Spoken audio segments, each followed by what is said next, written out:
Olá, tudo bom? Meu nome é Ana Giacomo e hoje estamos começando mais um podcast Radar News aqui na nossa TV Única. Hoje temos como convidado uma figura central da segurança pública no nosso estado, que é o Coronel da Polícia Militar, César Roveri, secretário de Estado de Segurança Pública de Mato Grosso. No cargo desde 2023, ele é bacharel em Segurança Pública e em Direito. Possui especializações em Defesa Civil também. Sua carreira na Polícia Militar inclui passagens pelo comando de batalhões importantes, como o comando de Cáceres, Batalhão de Cuiabá, além de ter sido um dos fundadores e comandante da gerência de asa fixa do CIOPAER. Antes de assumir a CESP, Roveri foi chefe da Casa Militar no governo de Mato Grosso. Coronel Roveri, muito obrigada por ter aceitado o nosso convite. Seja muito bem-vindo ao podcast Radar News. Ana, muito obrigado o convite aqui da Única News para estar fazendo esse bate-papo, falando sobre segurança, trabalho que o governo do estado, a Secretaria de Segurança, vem desenvolvendo aí desde que nós assumimos em 1º de janeiro de 2023, mas tem bastante coisa que foi feito antes, pelas gestões anteriores aí, desde o início do mandato do governador Mauro Mendes e do vice-governador Otaviano Pivetta, de 1º de janeiro de 2019. Coronel, vamos começar aqui já direto no que é eu acho que é a grande questão, o grande calcanhar de Aquiles com o Mato Grosso, que é essa fronteira com a Bolívia e esse combate às facções também, e como que é feito o uso da tecnologia, tudo isso. Então, Mato Grosso possui uma extensa e estratégica fronteira seca com a Bolívia. É uma rota que é vital para o narcotráfico, que abastece internacionalmente, abastece o Brasil e inclusive outros países.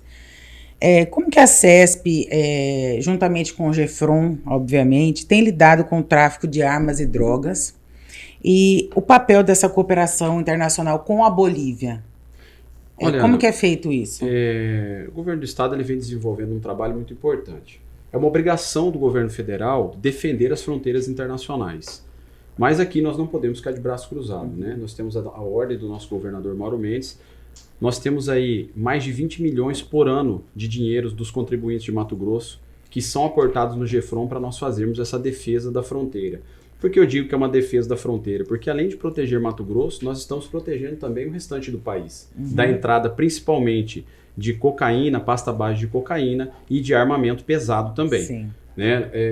Nosso país ele não é produtor. Nós não produzimos esse tipo de entorpecente, esse tipo de droga. Isso vem dos outros países aí andinos, passam por aqui, inclusive, para abastecer os grandes centros, São Paulo, Rio de Janeiro, Nordeste do país, e às vezes até fronteira além mar aí para Estados Unidos e Europa também. Só para fazer um complemento, então vocês sabem exatamente a rota do tráfico, de onde vem e para onde vai. Sim, tanto que nós saímos em 2015, nós tínhamos pouco mais de 3 toneladas de apreensões. Este ano, somente o GEFRON, Ana, já bateu 19 mil quilos de apreensões de entorpecentes na fronteira, só o GEFRON. Se formos somar todas as forças de segurança em Mato Grosso, nós já passamos de 40 toneladas. 40 mil quilos de entorpecentes retirados das ruas, retirados do crime, dando um prejuízo muito grande para o crime. Então é um trabalho muito intenso que o GEFRON faz. Obviamente que o GEFRON não trabalha sozinho, nós temos muito trabalho de inteligência policial, parceria com a Polícia Federal, com a Polícia Rodoviária Federal, os nossos comandos, que são os comandos regionais de Cáceres e Pontes Lacerda, as nossas delegacias regionais também de Cáceres, Pontes Lacerda, e toda a região ali trabalha bastante em parceria com o GEFRON e com poderes e órgãos para que a gente possa fazer frente a essa criminalidade internacional. Então nós temos aí realmente, só esse ano, um pouco mais de 500 milhões de reais de prejuízo do quantitativo de drogas apreendidas pelas nossas forças de segurança. Quando fala em apreensão, a pessoa não tem noção, né? Como isso é caro e como isso enfraquece. Exatamente. Justamente falando sobre isso, o Comando Vermelho, ele é uma facção, ele é praticamente a facção que opera em Mato Grosso, né? A gente vê que quando vem membros supostamente de outras facções, como o PCC, por exemplo, eles são mortos aqui de forma terrível. Então, o Comando Vermelho, ele é a facção presente.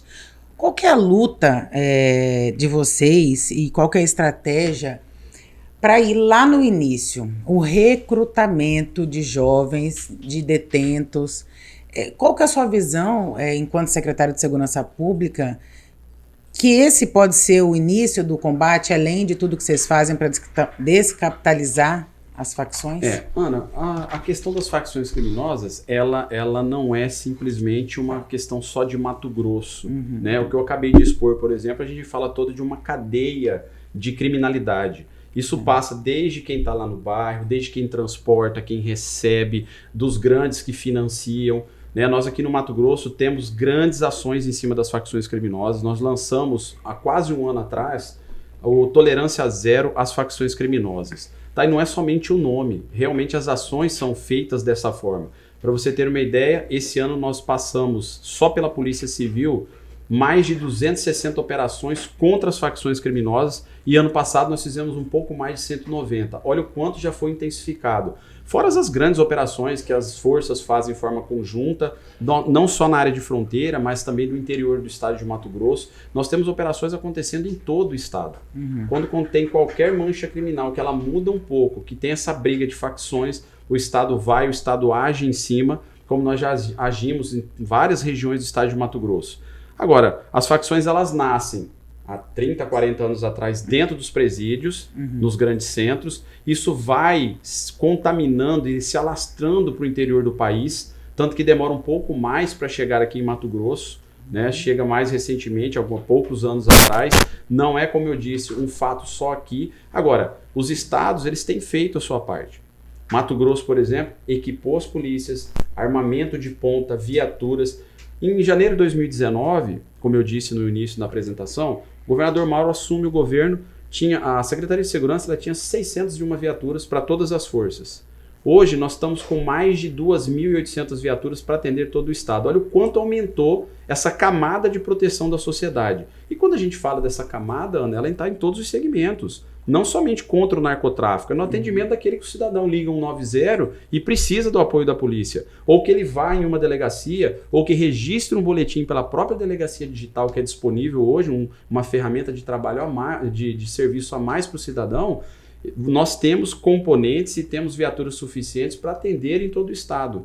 O estado, quando o governador assume, as viaturas não andavam por falta de combustível. E eram só 601, não eram quase 2.900 como hoje. Salário atrasado, eu tenho 28 anos de serviço, eu estou no estado desde o governo Dante de Oliveira. Foi a primeira vez que eu passei por salário atrasado, 13º não foi pago. Essa é a condição que o governo Mauro Mendes assume o governo do estado. Então recupera fiscalmente o estado, coloca as condições para as forças de segurança trabalharem, né? Como nós dissemos, cerca de 380% a mais de viaturas de quando assumiu lá em janeiro de 19. E aí isso vem para uma grande reformulação de reformas, construções de unidades, ampliação de serviços, tanto na PM, na Civil, na Politec. A Politec hoje nós temos um parque de balística, um dos mais avançados do Brasil, inclusive integrado no Sistema Nacional. Tá, mas o que significa isso? Que se uma arma de fogo é utilizada e um projétil ele dá positivo aqui no Mato Grosso, compara-se a algum outro crime que essa arma cometeu em qualquer outro local do país, para assim dar uma capilaridade maior, inclusive com mais provas contra esse criminoso. Fora o sistema de DNA também, né? O sistema de DNA aí foi o que permitiu aquele maníaco lá da Universidade Federal que estuprou e matou aquela mulher. E nós linkamos ele com mais 4 casos, com outras 2 vítimas que foram mortas e outras 2 vítimas que, graças a Deus, não morreram. Então a Politec conseguiu desenvolver esse trabalho, junto com a investigação técnica, obviamente, da Polícia Civil, dos profissionais da Polícia Judiciária Civil. Né? Como eu disse, esse investimento, Ana, o governo propicia para todas as instituições para melhorar, voltando lá, essa camada de proteção que as forças de segurança têm que fazer para toda a sociedade. Quando eu falo em recrutamento, como que vocês lidam com isso? Porque é uma forma de combate também. Porque tem uma força de trabalho muito grande, igual o senhor está explicando, a apreensão de aeronaves do crime, Exatamente. De fazendas veículos. Que já foram leiloadas, aeronaves, carretas. Sim. Enfim, teve essa semana agora, nós vimos aí sobre esses sites falsos aí e para cometer crimes de... demais. Agora, final do ano, secretário, 5 milhões de reais de apreensão só essa semana a Polícia Civil na operação que deflagrou e prendeu um dos cabeças dessa quadrilha. Então, como eu disse, não é apenas contra o traficante. Nós estamos abrangindo isso em todas as áreas de segurança. São muitas modalidades e o Estado está fazendo frente a todas as modalidades criminosas. Essa é a mega operação no Rio de Janeiro. O senhor deu algumas declarações em apoio. E o Rio de Janeiro entrou num estado de guerra. O governador Cláudio Castro, ele diz que tem mais 10 operações semelhantes de combate ao Comando Vermelho já programadas para o final do ano. Como que essas operações no Rio de Janeiro, elas podem afetar Mato Grosso no sentido de nós temos esse planejamento, nós temos esse nível de problema? Olha, isso pode acontecer? É até bom para fazer um esclarecimento. E aí, só para finalizar, secretário, temos essa força para enfrentar o crime da forma como foi lá? Como que o senhor enxerga isso? Primeiro como secretário, mas também como um policial. Olha, primeiro que a modalidade do Rio de Janeiro é diferente do Mato Grosso. Né? Até a geografia é diferente, a quantidade populacional é diferente e muita coisa nasceu no Rio de Janeiro. Muita coisa nasceu dentro de Bangu 1 e Bangu 2, que nasce as facções criminosas lá. Hoje você tem, por exemplo, líderes de facções criminosas, por exemplo, do Comando Vermelho, como você falou, que estão escondidos nas favelas. E de morro, Mato Grosso, do Pará. Acesso, né, por que eles estão lá? Porque tem uma decisão, uma DPF lá do Supremo Tribunal Federal, que impede de subir a favela. E quando eles vão fazer operações, tem que informar a Secretaria de Educação, tem que informar as creches, posto de saúde, porque tudo fecha. Aí como que não vaza a informação que vai ter uma operação? Né? Então você vê a dificuldade que eles têm de operar e a coragem que o governador teve do Rio de Janeiro, de fazer, de enfrentar. Né? Se nós vimos uma pesquisa, eu tive acesso a uma pesquisa, pouco mais de 70% da população do Rio de Janeiro aprovou a operação. Né? Se você perguntar para o cidadão de bem, é claro que ele aprovou. Ah, mas matou gente. Matou porque as pessoas que morreram se confrontaram a polícia com armas de guerra. E da mesma forma que morreram policiais também com fuzis, combate, né? Enfrentaram as forças de segurança com drones soltando bomba na cabeça dos policiais. Infelizmente, perdemos 4 companheiros lá das forças de segurança. Esse, para mim, foi um dos únicos pontos ruins da operação. Porque fazer esse enfrentamento sozinho, sem apoio nenhum, só com as forças do Estado, foi um ato de coragem do governador, do secretário de segurança, do comandante-geral, do delegado-geral da Polícia Civil do Rio de Janeiro. Né? Eu avaliei a operação como exitosa, acredito que foi a primeira vez que teve esse tipo de operação. Porque nós tivemos uma grande operação muitos anos atrás, que foi com o Exército, teve a GLO, com a Marinha, todo mundo apoiando. Foi a pacificação. Né? Agora, o Estado sozinho fazer esse tipo de operação foi a coragem do governador, obviamente com todo o seu staff, com toda a sua equipe, que teve de enfrentar e acredito que haverão outras sim, como a própria declaração do governador. E aqui em Mato Grosso? Aqui nós estamos fazendo. Não, esse nível de confronto, você vislumbra, ele pode acontecer, não digo essa semana. No Rio de Janeiro tem tá? locais que a polícia às vezes não entra. Aqui em Mato Grosso nós andamos em todos os locais. Não tem local que a polícia não entre, não vá e não defenda o cidadão de Mato Grosso. Não existe nenhum local. Não há nenhum local onde uma força tática, uma viatura policial, o BOP, o CORE da Polícia Civil ou qualquer unidade, o GAP, o Grupo Raio, qualquer unidade policial aqui não entre. Não tem um local aqui no Mato Grosso. Aqui nós estamos fazendo frente, sim, às facções criminosas e a todo tipo de criminalidade. Nós lançamos, quando teve o programa Tolerância Zero, as facções criminosas, o tridígito que chama 181, o número 181. Lá a ligação ela é sigilosa, não aparece o número de quem liga e a pessoa pode passar informação contra a extorsão de faccionados ou qualquer tipo de crime. Qualquer tipo de crime. Ah, mas se a pessoa denunciou, não tem prova. Não tem problema, porque ela ajuda a fechar investigações abertas. Vocês investigam, não é? Com esse certeza. É o problema, né, secretário? Com certeza. Para você ter uma ideia, aqui em Mato Grosso nós temos 78% de resolução de homicídios, enquanto a média nacional está entre 38% e 40%. Olha o quanto Mato Grosso está solucionando a mais de homicídios em relação aos outros estados. Quando você fala que não tem lugar que a polícia não entra, é um recado bem claro também, né? Entra e vai continuar entrando. Aonde for necessário as forças policiais defender qualquer cidadão de Mato Grosso, lá estarão as forças policiais. Você acredita que o governo do Rio de Janeiro tem condições de dar continuidade nesse tipo de operação? O senhor falou assim, eu acredito que ele vai dar. Eu acredito que sim. Mas ajuda do governo federal, Mato Grosso, o senhor deu entrevistas, o governador Mauro Mendes também comentou, poderemos enviar apoio, outros estados. Qual que deve ser o modelo? Ana, foi um pouco polêmico isso, porque assim, nós não falamos que iríamos mandar. Sim. Mediante uma consulta, se houvesse a necessidade, o governador aí sim tomaria a decisão de mandar ou não. Tá? Seria um número, obviamente, que somado aos outros estados. Mato Grosso não mandaria, por exemplo, 100 homens para lá. Nós poderíamos, um exemplo, poderíamos mandar 20 homens qualificados do BOP e mais 20 qualificados do CORE da Polícia Civil, que são altamente preparados, treinados e fazem a diferença muito grande num teatro de operações. Eu disse que isso não afetaria o efetivo de Mato Grosso. E sabe por que não afeta? Quando nós tivemos a Operação Canguçu em 2023, Mato Grosso manteve por 58 dias 136 profissionais na Operação Canguçu, que teve um excelente resultado para todas as forças de segurança. Foi do assalto a banco, né? Foi do assalto banco de Confresa. A banco não, foi uma casa de valores, né? Casa de valores que não conseguiram consumar, fugiram por Santa Terezinha, caíram dentro do estado do Tocantins. E nós mantivemos lá por 58 dias 136 profissionais. Foram 14... 21 criminosos, se eu não me engano, 19 vieram a óbito e 2 foram presos. Porque, da mesma forma que o Rio de Janeiro, eles confrontaram.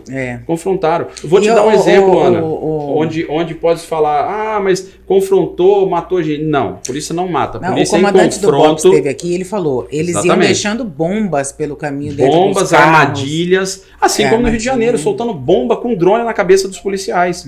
Isso é tática de guerra. Isso é tática de terrorismo, é tática de terror. A diferença é que eles terror não têm treinamento, né, secretário? Eles não têm treinamento. Essa é a grande diferença. Por exemplo, nós tivemos um roubo a banco em Confresa, não teve nenhum óbito. Por quê? Porque quando as forças chegaram para prender, eles se entregaram, foram presos e entregues à justiça para julgamento. Normal, um procedimento normal. Agora, se as nossas forças de segurança chegam e são recebidos a tiro, como você acha que tem que ser? Vão devolver para se proteger primeiro a própria vida e depois a vida da sociedade que está em volta correndo risco. E foi um trabalho muito ligado com a inteligência, obviamente, de força bruta, armamento, porque essa questão do roubo a agências bancárias e tudo que tem a ver com valores, né, cooperativas de crédito, Ana, reduziu muito aqui em Mato Grosso. Aqui em Mato Grosso aí já não existe mais. Eles tentaram a sorte lá em Brasnorte, todos foram presos. E não era daqui esse pessoal, não é bem, né, secretário? Alguns sim, alguns não. Teve a participação de pessoas da cidade, tudo já foi descoberto, desvendado, a polícia viu, funcionários, deram informações. Exatamente. Mas exatamente. O bando mesmo, os bandidos... Foram presos no estado de Rondônia, parceria com o secretário de segurança lá, o coronel Vital de Rondônia, que deu apoio para as nossas forças policiais da Polícia Judiciária Civil que foram até lá em Rondônia, efetuaram a prisão em conjunto. Então isso mostra o seguinte, não adianta aqui, se você vem para o Novo Cangaço, domínio de cidade, isso já está extirpado aqui em Mato Grosso, acabou, isso não existe mais. E mesmo quem vem se aventurar em fazer um roubo um pouco menor, também foram presos e entregues à justiça para julgamento. Secretário, a gente fala sobre essas estratégias, sobre esse enfrentamento, essa guerra contra facções, contra o tráfico, e a inteligência, ela é parte fundamental também nesse processo de enfrentamento. A inteligência artificial, ferramentas, o que vocês têm, o que vocês estão planejando agora em relação a isso para implementar? É óbvio que a gente sabe que tem muita coisa em andamento. Sim. Mas muitas vezes quem está assistindo não tem noção. Quando a gente recebe, a Alessi, minha amiga jornalista está aqui, a gente recebe a Elisa, a câmera Vigia Mais MT identificou o rosto de alguém andando na rua e era um fugitivo de não sei quantos anos. Então, assim, a gente não tem noção. O cidadão comum muitas vezes não tem noção. Sim. Eu queria que o senhor falasse um pouquinho sobre a inteligência artificial dentro da segurança pública. Esse é um ponto muito importante, né? Porque além, obviamente, do nosso efetivo, que é muito bem treinado, capacitado, e eu aproveito o espaço para agradecer todos os homens e mulheres da segurança pública que desempenham um trabalho muito importante para o nosso Mato Grosso, né? E aí nós colocamos ferramentas à disposição das nossas equipes. Por exemplo, o Vigia Mais Mato Grosso, nós temos hoje 18.900 câmeras já instaladas em todo o estado, em 129 municípios dos 142. Essas câmeras são a que fica na rua, no tipo do trânsito, é a mesma? Não tem nada a ver com multa de trânsito, não tem nada a ver com essa questão. São câmeras de segurança pública instaladas em pontos estratégicos, como eu disse, em 129 municípios. Nós já temos 90% do Mato Grosso dentro desse programa. É uma muralha digital. Você vê isso em outras cidades, em Indaiatuba, em alguns locais de São Paulo, mas eles fazem local, eles fazem dentro do município. Aqui nós fizemos uma muralha digital estadual, onde todas as câmeras, a câmera que está em Guarantã comunica com a de Peixoto, que comunica com a de Sinop, com a de Sorriso, de Mutum, de Luz, com a de Cuiabá. Então, por isso que nós, em 8 meses, recuperamos a quantidade de veículos do ano anterior. Sim, isso de roubo a carro está exatamente, fenomenal. Furto, roubo, recuperação de veículos aumentou muito. Desvendamento de crimes, as câmeras ajudam. Por exemplo, o crime que aconteceu no Shopping Popular no Camelô. A vítima era de Cuiabá. Esse que está sendo julgado, né? O contratante era de Campo Grande e o assassino era de Minas Gerais. Olha a complexidade para se descobrir e se desvendar esse crime.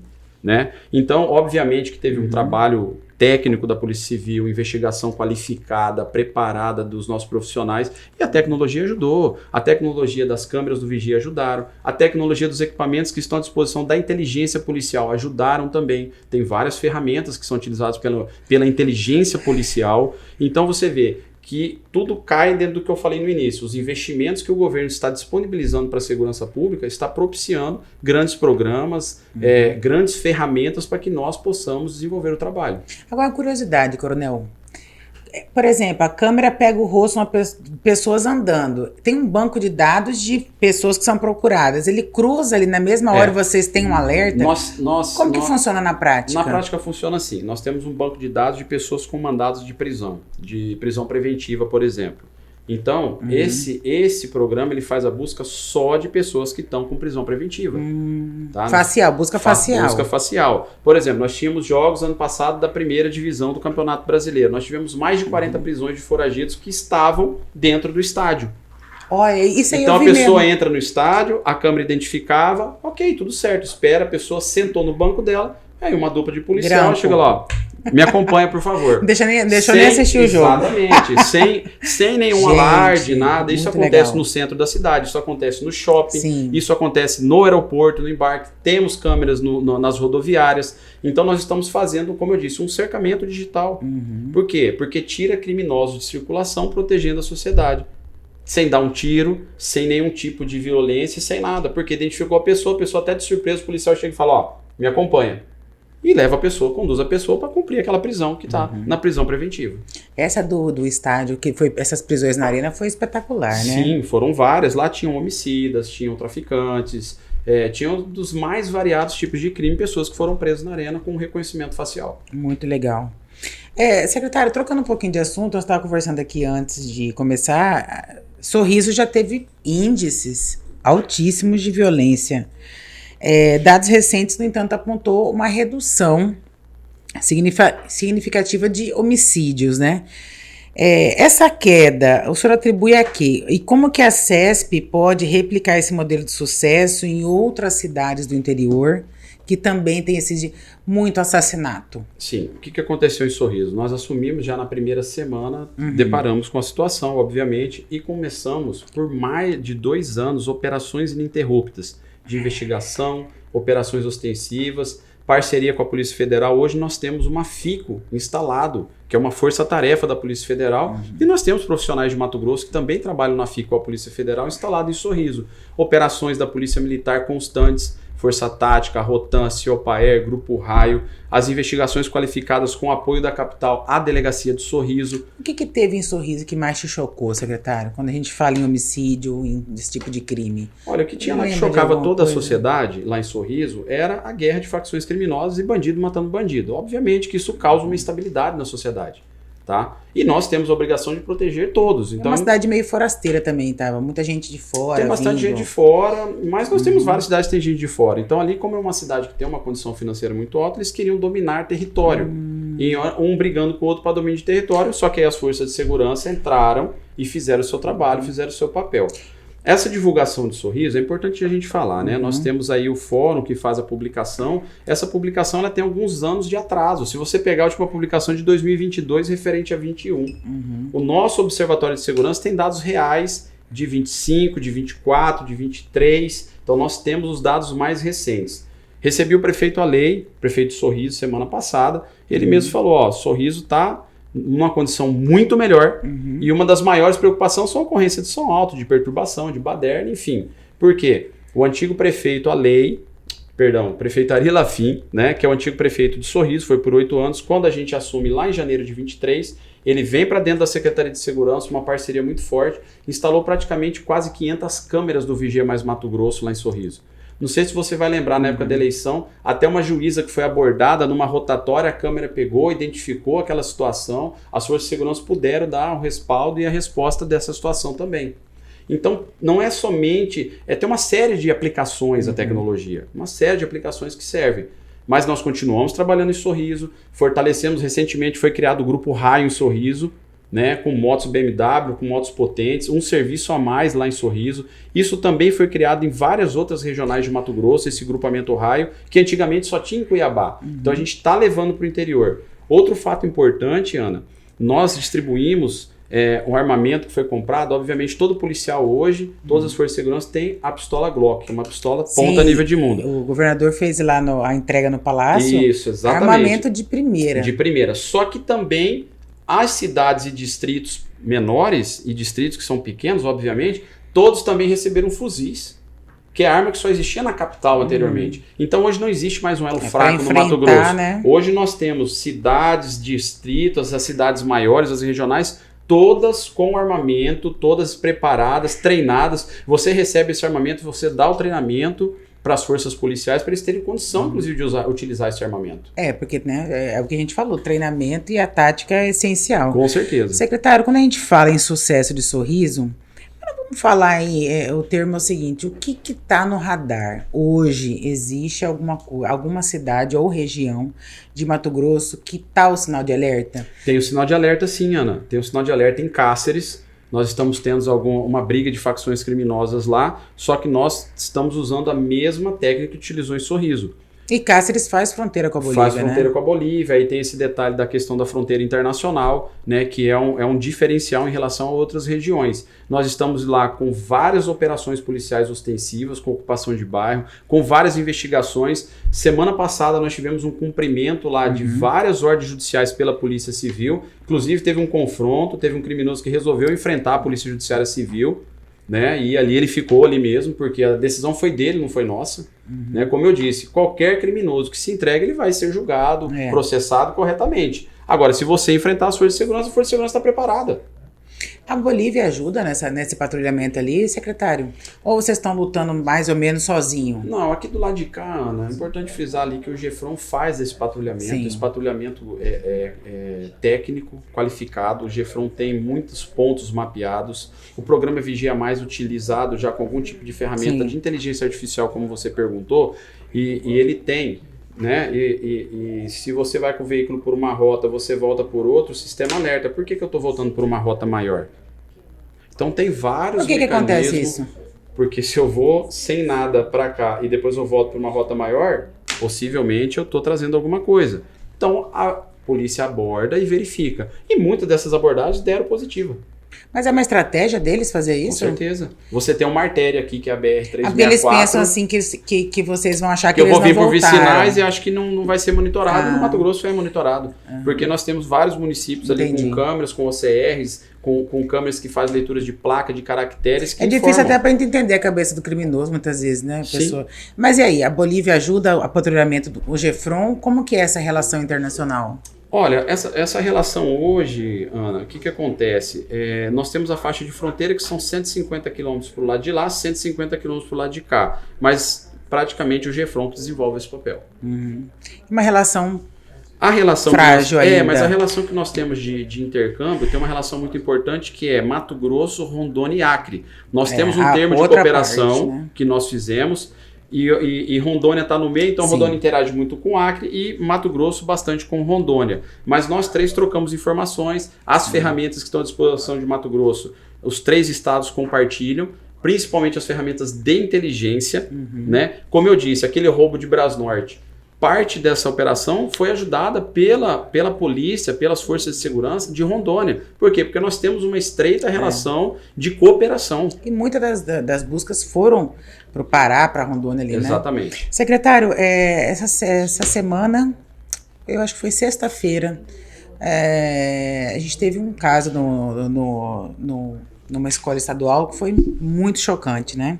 Que foi o ataque de um estudante a uma colega que alega ter sofrido bullying. Esse é um problema que está na pauta do mundo, na verdade, essa questão da escola, do bullying, da agressão. Particularmente, enquanto cidadão, como que você viu aquilo e como secretário, homem público, o que pode ser feito? Uma questão que eu vi muito nas redes sociais, secretário, só para emendar a pergunta já uma na outra. Existe um projeto na Assembleia, se eu não me engano é de um deputado estadual, eu acho que é do Catânia, eu não vou... Não tenho,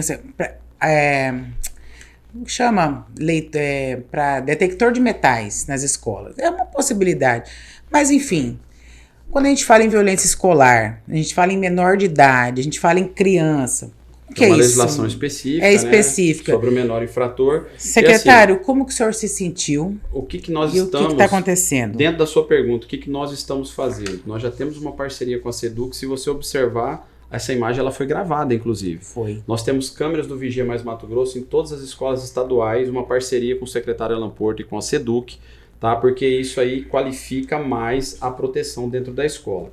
Se você lembrar, em 2023, quando teve aqueles ataques no Brasil, em 24 horas, nós desenvolvemos uma ferramenta e colocamos um botão de aplicativo do Pânico aqui na Baixada Cuiabana, inicialmente, para que professores, fiscal de pátio, diretores de escola pudessem acionar as forças de segurança rapidamente, para dar uma resposta mais rápida. Né? E o segundo passo, nós colocamos câmeras em todas as escolas, que pode identificar, que pode flagrar um crime, como flagrou esse crime, de um menor avançando e atacando a outra menor também, a golpes de faca. Né? É claro que isso não é um processo natural, né? Eu venho dizendo, Ana, e digo isso já desde 2 anos e tanto atrás, que muita coisa a gente precisa fazer em parceria com a sociedade. Aí até falar, secretário transfere culpa à sociedade. Jamais, eu digo parceria com a sociedade. Porque eu venho de uma família, você, todos nós nascemos de uma família. Todos nós tivemos uma criação no seio familiar, uma criação e um crescimento no seio escolar também, que é muito importante, que auxilia sim na educação das nossas crianças. Então eu acho que isso tem que ser uma responsabilidade de todos nós, a Constituição fala, é nossa obrigação do Estado e uma responsabilidade de todos, e todos nós juntos que vamos conseguir vencer isso. Obviamente que foi um fato que não acontece todos os dias.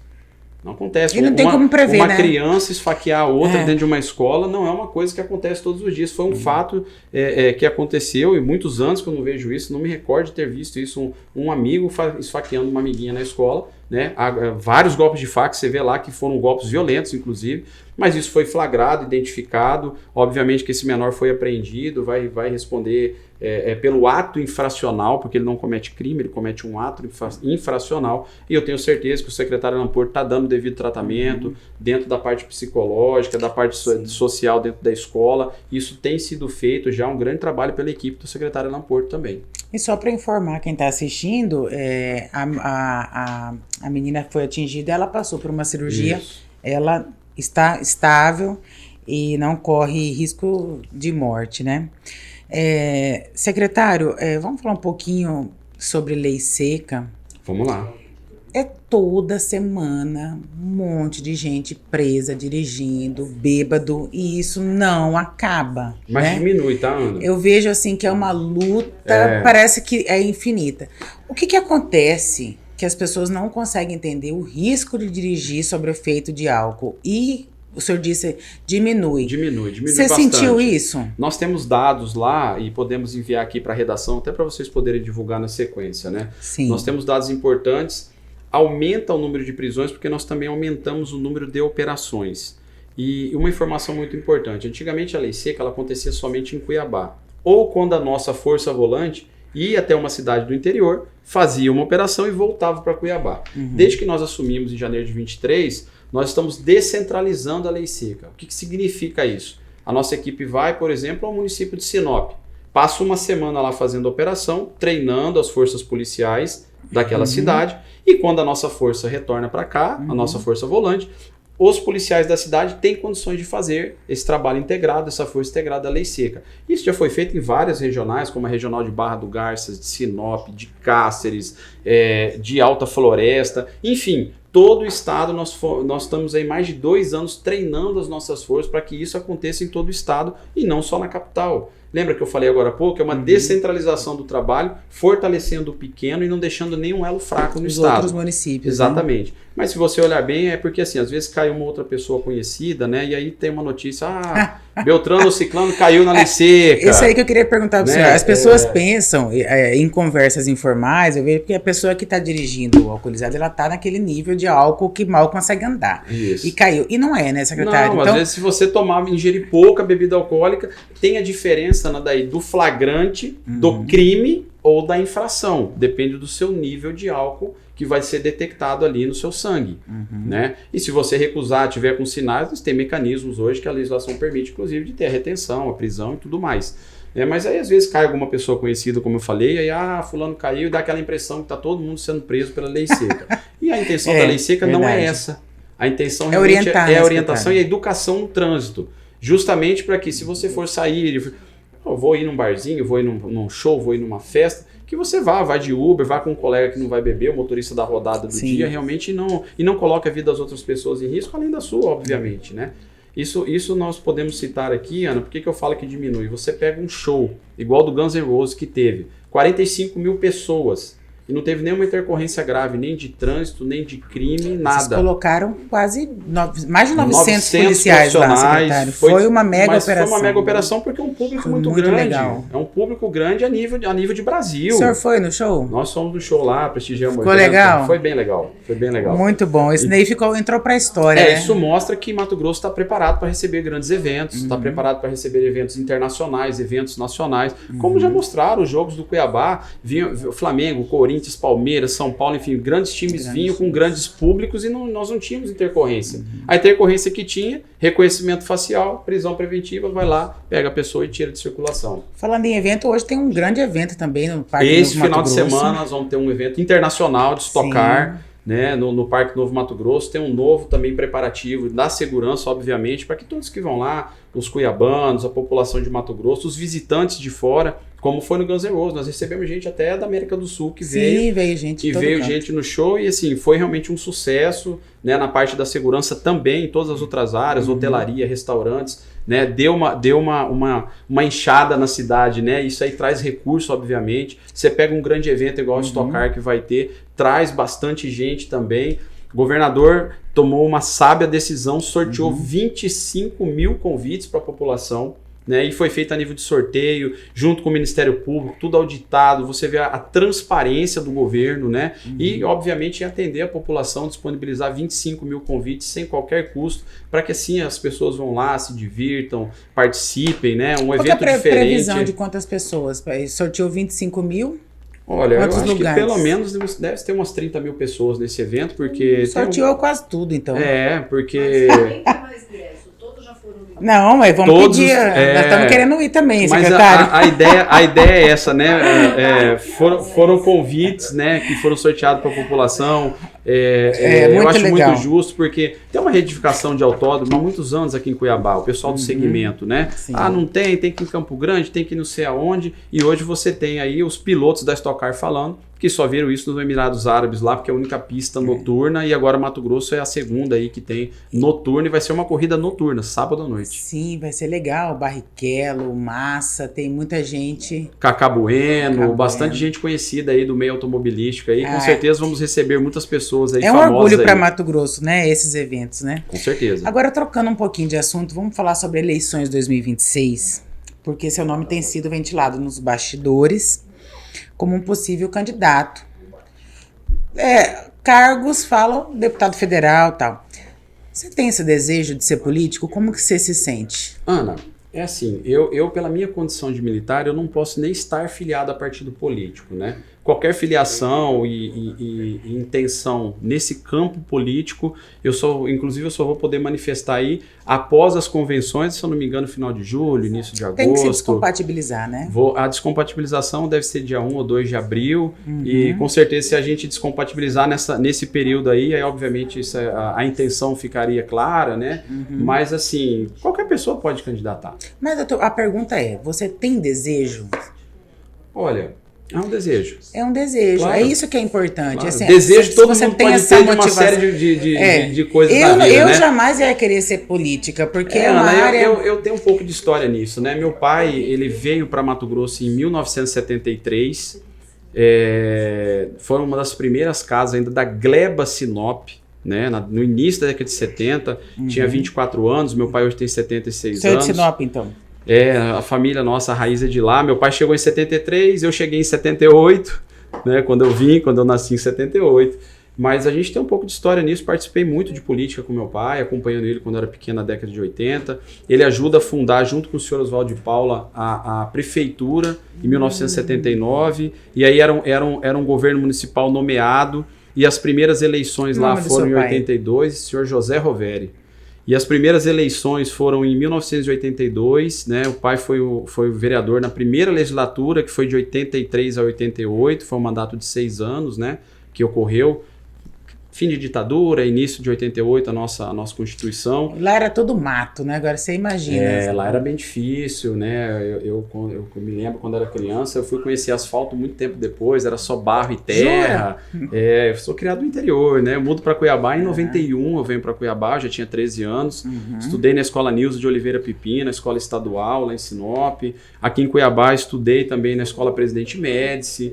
Olha só, então, que legal, um aluno de escola pública, né? Sim. No segundo grau já entro ali fazendo um cursinho e terceiro ano uma escola particular para ajudar um pouco ali. Na minha época não tinha Enem, na década de 90 era diferente, né? Você tinha que estudar, tirar a nota real mesmo e passar. Né? Mas assim, a base da minha educação realmente foi a escola pública, na Escola Nilza, depois na Escola Presidente Médici aqui na Mato Grosso, que hoje é Dom Pedro, uma escola militar do Corpo de Bombeiros, né? Mas essa vida próxima à política, acompanhei meu pai em várias campanhas de estadual, de governador, enfim, a gente desde pequeno acompanha isso. Eu entrei na vida pública porque você estar em uma instituição com a Polícia Militar, a gente faz política todos os dias. Chefe, né? Da Casa Civil também. Da Casa Militar, né? Da Casa Militar, enfim. E nos próprios comandos que você passa, você tem muita questão política. Você trata com os presidentes de bairro, com a sociedade, com o empresariado. Quando você fala então tem essa proximidade, né? Sim. Quando o senhor fala dessa história, desse desejo e tudo isso, a gente tem que respeitar toda essa questão de prazo, regras eleitorais e tudo isso. Nós estamos conversando no mundo das possibilidades. Você se sente próximo à direita, à centro-direita? Qual partido mais você acredita, Ana, que tem a ver com o seu... Independente de ser militar, por convicção, eu sou uma pessoa de direita.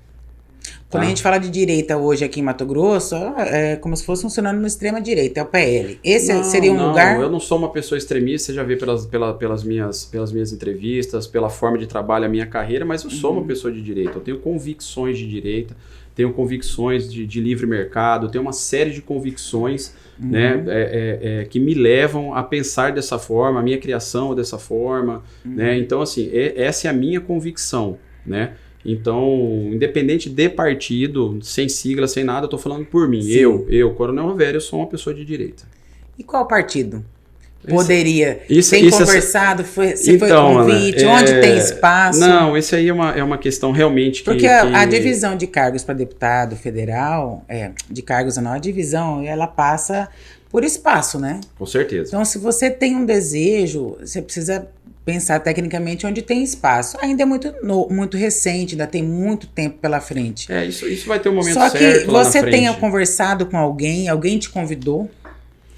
Olha, como eu disse, como eu não posso filiar, então é uma conversa que a gente vai ter lá na frente, próximo às convenções ali, após descompatibilização ou não, porque não é uma decisão que eu tomei, né? Outra decisão pergunta, que a gente vai tomar lá na frente. Para finalizar essa questão de política, eu não vou ficar te constrangendo, mas outra coisa que tem sido falado muito, como que vai ser a divisão do voto das tropas. Por quê? O Coronel Assis é candidato, o senhor é coronel também. Se vocês dois forem, e aí? E a tropa da polícia?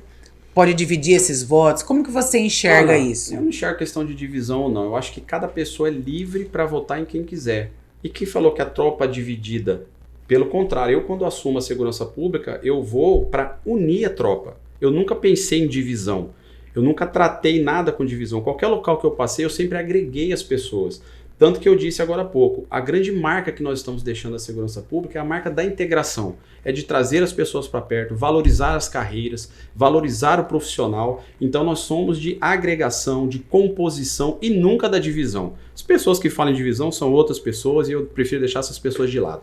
Hoje saiu uma pesquisa, e lembrei agora, queria repercutir com o senhor, com todo respeito. Pesquisa Quest, presidente Lula, de novo, apareceu na frente. Você acha que essas pesquisas, elas podem refletir mesmo a realidade ou a sua percepção de presidente do Brasil tem outro nome?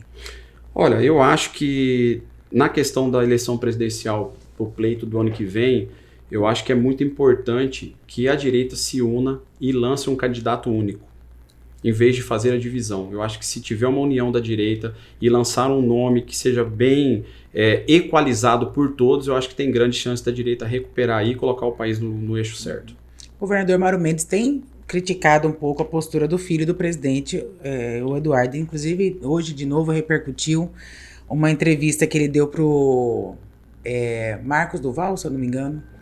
Ele conversou com o governador voltou a afirmar que o Eduardo tem dividido a direita. Quando o senhor fala em um nome para enfrentar o Lula, tem conversado, o senhor tem ouvido, poderia ser um nome novo? Eu acompanho como qualquer cidadão, né? Eu não tenho tendo, como eu disse, eu não tenho conversas partidárias, certo. Eu não estou filiado a nenhum partido, eu não sei o que se discute dentro dos partidos da sigla de direita, do União Brasil, do PL, do Partido Progressista, do Partido Novo, do Podemos, que são partidos mais ligados à direita, né? Então, como eu não estou participando politicamente, partidariamente, né, eu não sei o que está sendo conversado. A opinião que eu dei realmente é uma opinião pessoal, que eu acho que se tiver uma união da direita aí, eu acho que a direita tende a caminhar aí possivelmente para ganhar as eleições de 2026. Coronel, eu quero agradecer muito a entrevista. Eu adorei, foi um bate-papo descontraído, legal. Acho que a gente trouxe informações importantes. E eu quero deixar o espaço aberto também para voltar ano que vem, caso o senhor decida realmente ser candidato, que nós possamos aí trazer suas ideias, mostrar um pouco mais dos seus projetos, caso isso se concretize. Obrigada pela participação no nosso podcast Radar News. Vai ter um espaço para deixar um recado e de repente se despedir também. Ana, quero agradecer a oportunidade, é sempre bom a gente poder fazer um bate-papo, falar sobre segurança, é um tema muito caro a todo mundo, né? Eu acho que, inclusive, a segurança pública será pauta das eleições de 2026, com certeza, né?